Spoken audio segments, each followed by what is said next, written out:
Welcome back my friends. চলে এসেছি আবারও আমি শিউলি আমার নতুন একটা রেসিপি নিয়ে তোমাদের সাথে। এটা হচ্ছে মাটন কষা। আমরা বাড়িতে একভাবে খেয়ে থাকি, যার ফলে আমাদের আর ভালো লাগে না। তো আজকে আমি নিয়ে চলে এসেছি একদম ভিন্ন রকমভাবে মাটন কষার রেসিপি। তোমাদের অবশ্যই ভালো লাগবে এবং সঙ্গে থেকো আমার সাথে। আর চ্যানেলটা অবশ্যই সাবস্ক্রাইব করে বেল আইকনটি ক্লিক করে রেখো। তো চলো দেখে নেওয়া যাক। প্রথমে একটা কড়াইয়ের মধ্যে অল্প তেল নিয়ে নিয়েছি এবং বড় বড় করে পেঁয়াজগুলো টুকরো করে নিয়েছি। পেঁয়াজগুলোকে ঠিক এইভাবে নাড়াচাড়া করতে থাকবো এবং ভালোভাবে ভেজে নেব। না, পেঁয়াজ বানাতে জানি, তবে একটু বড় করে কাটার কারণ রয়েছে। চলো নেক্সট টাইম তোমরা দেখতে থেকো এবং বুঝতে পেরে যাবে। এর মধ্যে দুটো টমেটোও দিয়ে দিলাম, বড় বড় ফাঁক করা দুটো টমেটো, আর সঙ্গে 4টা রসুনের কোয়া ছাড়িয়ে এবং তার মধ্যে দিয়ে ফেলেছি। এবারই এর মূল কারণটা তোমরা বুঝতে পারবে। দেন আমি এর থেকে ধীরে ধীরে টমেটোর খোসাগুলো তুলে নেব। খুব সাবধানে, যেহেতু গরম রয়েছে সেই কারণে একটু সাবধানতা অবশ্যই অবলম্বন করতে হবে। পেঁয়াজ, রসুন, টমেটোকে হালকা লাল করে ভেজে নেওয়ার পর ঠান্ডা হয়ে গেলে এটা আমি একটা মিক্সচারের বাটিতে তুলে নেব। আর খুব সহজেই এটা পেস্ট একটা তৈরি করে নেব। দেন কড়াইয়ের মধ্যে দিয়ে দিব তেজপাতা এবং শুকনো লঙ্কা, আর দিয়ে দেব 5-6টা গোটা রসুন।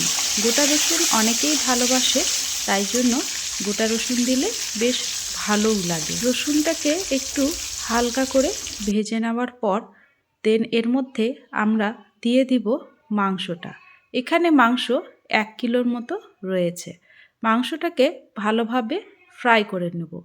অন্যান্য সময় আমরা যেটা করি, এটার মধ্যে মশলাটা আগে কষিয়ে নিয়ে দেন মাংসটা দেওয়া হয়, কিন্তু এখানে একটু ভিন্নভাবে মাংসর রেসিপিটা হবে। মাংসের মধ্যে লবণ দিয়েই আমরা কিন্তু এটা ভেজে নেব।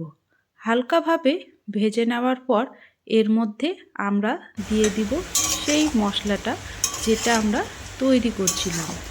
তো সেটা এক চুটকির মধ্যেই তৈরি হয়ে যাবে। আমার একটু লেট হয়ে গেল, যাই হোক। এবারে এর মধ্যে আমি দিয়ে দিচ্ছি, সঙ্গে অবশ্যই দিয়ে দেব জিরা আদা বাটা, যেটা এর সঙ্গে একেবারে মিক্সড করে দিতে হবে। দুটোই দেওয়ার পর ভালোভাবে নাড়াচাড়া করব। ভালোভাবে নাড়াচাড়া করে মশলাটা যাতে মাংসর মধ্যে পুরোপুরি ভালোভাবে মিক্সড হয়ে যায়। দেন আমরা এর মধ্যে হলুদ গুঁড়ো দিয়ে দিচ্ছি। হলুদ গুঁড়ো দেওয়ার পর 2 চামচ লঙ্কা গুঁড়ো দিয়ে দেব। তারপরে এটা আরও ভালো করে মিক্স আপ করব।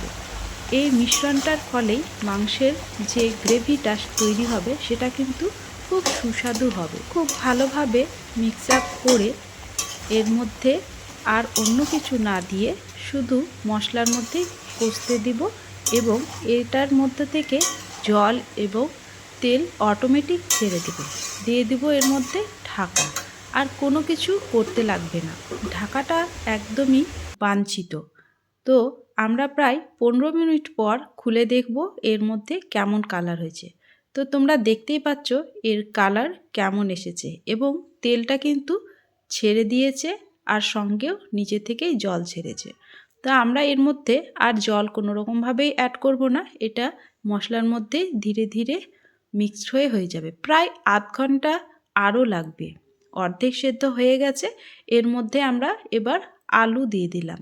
আলুটা হালকা ফ্রাই করে দিয়ে নিয়েছি, যদিও সেটা একটু স্কিপ হয়ে গেছে।